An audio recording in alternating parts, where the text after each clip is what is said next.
दोस्तों, आज वास्तुशास्त्र में मैं आपके लिए बहुत ही एक गंभीर टॉपिक लेके आया हूँ।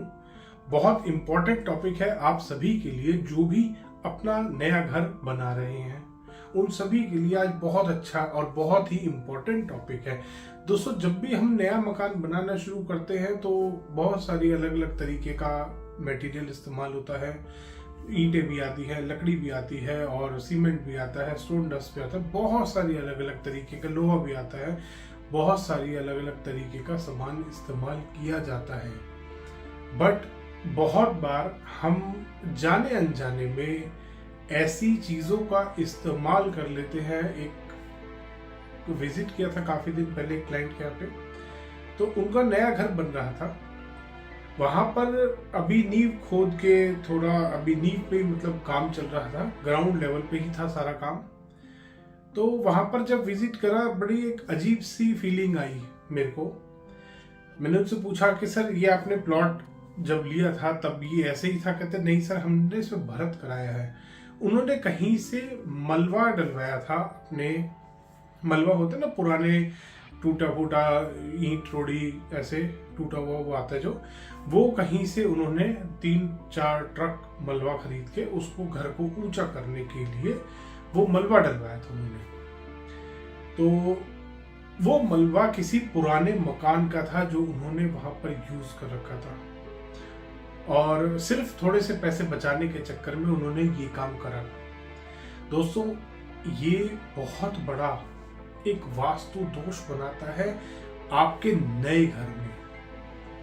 जब भी आप नया घर बनाते हैं और उस घर में एक भी पुरानी चीज का इस्तेमाल करते हैं बिल्डिंग मटेरियल में, जैसे आपका सीमेंट हो गया या रेता हो गया या कोई भी ऐसी चीज, स्टोन डस्ट हो गया, मलबा हो गया, पुरानी लकड़ी का इस्तेमाल हम कर लेते हैं जिसका हमें सोर्स नहीं पता, या बहुत पुराना हमें पता है कि ये 20 साल से विंडो एक घर में लगी हुई थी, बट हम जाके बहुत सारी ऐसी मार्केट्स हैं आजकल दुनिया में, बहुत सारे कंट्रीज में मैंने अलग अलग टाइप के कॉन्सेप्ट्स देखे हैं इन सब चीजों के लिए।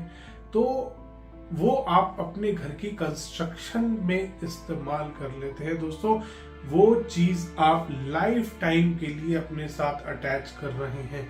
वो नेगेटिविटी जो उस चीज के साथ आई है वो आप अपने साथ अटैच कर रहे हैं। वैसे तो वो जो मलबा है वो पुराने मकान का टूटा हुआ मलबा है, जो पुराने मकान का टूट के निकला है, वो आप अपने नए मकान की बेस में डाल रहे हैं। खुद सोचो दोस्तों, आप कितना गड़बड़ी कर रहे हैं अपने खुद के साथ। आप इतनी गड़बड़ी कर रहे हैं, थोड़े से पैसे बचाने के चक्कर में आपने ये गलत काम कर दिया और सारी उम्र आपको भुगतना पड़ेगा। कैसे भुगतना पड़ता है? बहुत बार ऐसी चीजें हमने नोटिस करी हैं कि बहुत बार वाइब्रेशंस जब हम चेक करते हैं, अर्थ की वाइब्रेशन चेक करते हैं, तब हमें कई बार फ्लक्चुएशंस उसमें बहुत ज्यादा मिलती है। पहली बार स्कैन करी कुछ और रिजल्ट आया, सेकंड टाइम स्कैन करा कुछ और आया, थर्ड टाइम स्कैन करा कुछ और आया। बार बार जब स्कैन करते तब पता लगता है कि यहाँ पर तो कुछ गड़बड़ी है। गड़बड़ी क्या होती है? जब धीरे धीरे हिस्ट्री निकालते हैं कि कैसे बनाया, किसने बनाया, क्यों बनाया, सारी चीजें जब पता लगनी शुरू होती हैं, फिर समझ में आता है प्लॉट तो बिल्कुल साफ है, 20 साल से ही प्लॉट इन्हीं के पास है, इसका मतलब प्लॉट में तो कोई कमी नहीं है। फिर क्या हुआ? फिर हम पूछते हैं कि क्या आपने कोई पुराना बिल्डिंग मटेरियल का सामान इस्तेमाल किया था? फिर वो बताते हैं हाँ जी हमने मलबा इस्तेमाल किया था, वो फलाने एक दोस्त की मेरे कोठी का री रेनोवेशन चल रहा था, उसके यहाँ से मलबा निकला था, तो एक ट्रॉली एक ट्रक मलबा मैंने यहाँ पर डलवा लिया था। दोस्तों, ये आप नहीं समझ पा रहे, आप नहीं समझते, नहीं जानते, ना गौर करते इस चीज पे कि वो चीज आपके घर के लिए कितनी हार्मफुल हो रही है, वो अर्थ से कितनी नेगेटिविटी आपको दे रही है वो चीज। आप इस चीज को सोचते नहीं है। नया मकान बना रहे हैं तो नए सामान का इस्तेमाल कीजिए, साफ मिट्टी मंगाइए कहीं से भी। अगर आपको भरत भी करना है, ऊंचा करना है अपना मकान, साफ मिट्टी मंगवाइए कहीं से भी। पुराने मलबे का इस्तेमाल, पुरानी खिड़कियों का इस्तेमाल, बहुत बार खिड़कियां खरीद लेते हैं लोग, हमें सोर्स नहीं पता होता कहां से आ रही हैं खिड़कियां, कहां से आया है ये दरवाजा निकल के। मार्केट में जाके सेकेंड हैंड की दुकान पे पुराने जो सामान बेचने वाले दुकानदार होते हैं उनकी दुकान से जाके ले आते हैं। बहुत बार हमें सोर्स पता भी होता है तो भी आप अपने नए मकान को जब बना रहे हैं थोड़े से पैसे बचाने के चक्कर में पुराने सामान का इस्तेमाल बिल्कुल नहीं करना। ये बहुत ज्यादा नेगेटिव हो जाता है। वास्तु कंसल्टेंट्स बहुत बार ऐसा होता है उनके साथ कि वो रिजल्ट नहीं दे पाते इन छोटी छोटी कमियों की वजह से, और बहुत बड़े बड़े प्रॉब्लम्स क्रिएट करती हैं छोटी छोटी चीजें। आपके घर में अगर एक चौखट भी आपने पुरानी लकड़ की लगा ली तो सोच लीजिए कि आपने एक प्रॉब्लम क्रिएट कर ली अपने लिए, बहुत बड़ी मुसीबत बना ली आपने। वो इतना नेगेटिव होता है दोस्तों, कई बार वो काम नहीं भी करती। तो आप बेहतर होगा कि ऐसी चीजों का इस्तेमाल ना करें। और ऐसा मेरे साथ लाइफ में पहली बार नहीं हुआ, बहुत बार हमने देखा है। एक बार एक क्लाइंट ने बताया कि सर मेरे ना इस वाले दरवाजे में बहुत जल्दी उसमें टर्माइट के कीड़े आ जाते हैं, बाकी सब दरवाजे ठीक हैं। उनको किसी पंडित जी ने बोला था कि एक पुराना दरवाजा जरूर लगाना है अपने घर में, बाकी सब नहीं लगा लो, एक चीज पुरानी जरूर लगानी है आपको अपने घर में। और वो एक चीज वो दरवाजा था जिसने उसके आसपास का जो वो ईंटें थी और जो सीमेंट था उस तक को कमजोर कर दिया था। दोस्तों एक छोटी सी चौखट और दरवाजा इतना बड़ा नुकसान कर रहा था उनके घर में कि उसके आसपास की ईंटों को खराब करना शुरू कर दिया था उस चौखट ने। तो इन चक्करों में ना पड़े दोस्तों, थोड़ा सा लॉजिकल और साइंटिफिक बनिए, हर चीज के पीछे का लॉजिक जानिए। अगर आप एक झूठ से धोखे से बचना चाहते हैं तो लॉजिक जानिए हर चीज का, कि अगर मैं कोई काम कर रहा हूं, अगर कोई वास्तु कंसल्टेंट बता रहा है हरी टेप लगा लो, तो क्यों लगा लो, ये मुझे दिखा दो कि इस टेप से क्या फायदा होने वाला है। क्या सच में हरी टेप से फायदा होता है? क्या सच में पुराना सामान इस्तेमाल करने से कोई फायदा मिला आपको?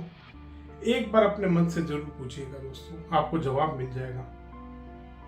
क्या प्लास्टिक के जो हम बहुत बार सामान इस्तेमाल करते हैं, जो प्लास्टिक के वास्तु प्रोडक्ट्स बिक रहे हैं आज की डेट में, क्या आपको फायदा मिलता है उससे? आपको लगता है कि प्लास्टिक जिसको दुनिया बैन करने के लिए घूम रही है उससे आपको बेनिफिट मिल सकता है? बहुत सारे प्लास्टिक के अलग अलग टाइप के प्रोडक्ट्स बिक रहे हैं आजकल मार्केट में। क्या आपको सच में लगता है उससे फायदा मिल सकता है आपको? तो हर चीज के पीछे का लॉजिक जानिए।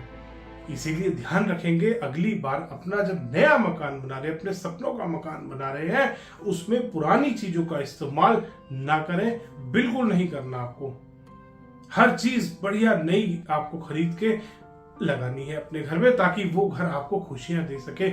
हर चीज के साथ एनर्जीज जुड़ी रहती हैं। एक एक ईंट जब आप अपने घर में लगाते हैं, हर ईंट आपके घर में पॉजिटिव होनी चाहिए। जो मिट्टी आप अपने घर में डाल रहे हैं वो मिट्टी आपके लिए बहुत पॉजिटिव होनी चाहिए। वो मिट्टी किसी गंदी जगह की नहीं होनी चाहिए। मिट्टी को देख के जब आपको खुशी मिले, आपको अच्छा फील हो, उस मिट्टी को यूज करिए। सच में ये बहुत छोटी छोटी काम की बातें हैं। बहुत बार हम नोटिस करते हैं, क्लाइंट के यहाँ एक विजिट किया था, एक छोटा सा एक्सपीरियंस शेयर कर रहा हूँ। वहां पे मिट्टी उन्होंने मंगवाई थी कहीं से, मिट्टी देख के बहुत गंदी लगी मुझे। मैं कहा सर ये मिट्टी आप मत डलवाइए, आपके लिए बहुत अच्छी नहीं है। और आप यकीन नहीं मानेंगे, एक ट्रक मिट्टी वहां पे डल चुकी थी और वो रैंप में उनके आ रही थी। रैंप हर 6 महीने में उनका क्रैक होता था। फिर उन्होंने मेरी बात बाई चांस पता नहीं कहां से उनको ध्यान आ गई, उन्होंने वो मिट्टी चेंज करा दी वहां की बाद में। और मिट्टी चेंज कराते ही सालों साल वो रैंप चल रहा है उनका, अभी भी शायद उनका वो रैंप एज इट इज है। बहुत बार हमारे को अंदर से भी इंट्यूशन आता है कि ये चीज ठीक नहीं है, उसको कभी मत करना दोस्तों।